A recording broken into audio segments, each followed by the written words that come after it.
There's a moment you probably had where you did something not because you wanted to, but because it's just what you do. What's expected, what keeps things smooth, and some quiet part of you noticed that and didn't like it. And that's where I want to start today. Nietzsche had a phrase for this: become who you are. It sounds simple, almost like a poster quote, but it isn't because his real point was darker and more useful than that.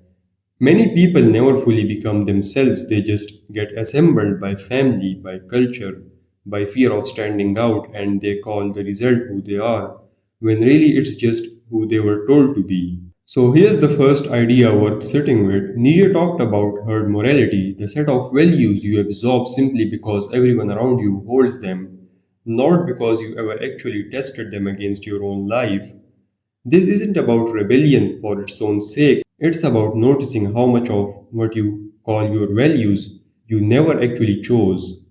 Think about a rule you follow, strictly about money, about relationships, about what a good life looks like. Now ask, did you arrive at that or did you inherit it? Most people flinch a little at that question, and that flinch is the whole point. The second idea is the harder one. Nietzsche believed real growth requires what he called self overcoming, and it's not gentle, it means actively working against the part of yourself that are comfortable, habitual, easy. Not self improvement as to do list, something closer to friction on purpose. He thought willingly embracing meaningful challenges and difficulties is how a person actually grows stronger, not avoided, not managed away, but used. This is why he was suspicious of comfort dressed up as peace. Sometimes what feels like calm is just stagnation with good branding. So here's what this looks like practically. Pick one belief you hold about how you're supposed to live, not a small preference, a real one. And this week, actually interrogate it, not to necessarily discard it, just ask out loud if you have to. Would I choose this if no one was watching, if I had never been taught it?